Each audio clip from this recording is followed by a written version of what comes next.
Chairman Tehreek Insaf Imran Khan ने मुज़ाकरात के लिए कमेटी कायम करने का ऐलान कर दिया। साबिक वज़ीर आज़म और पाकिस्तान तहरीक इंसाफ के चेयरमैन इमरान खान ने कहा है कि शुक्र किया कि शीरी ने खुद को जुल्म से बचाने के लिए पार्टी छोड़ी।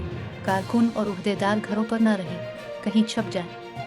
वीडियो लिंक पर खिताब में इमरान खान का कहना था कि तहरीक इंसाफ के कारकुनों को ही नहीं, हिमायतियों को भी जेल में डाला जा रहा है।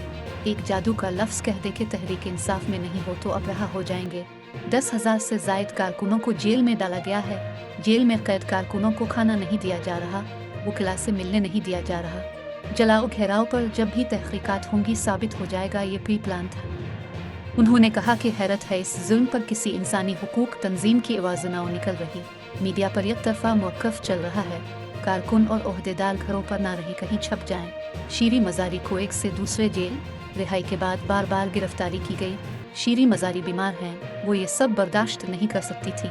मैंने शुक्र किया कि शीरी ने जुल्म से खुद को बचाने के लिए पार्टी छोड़ी।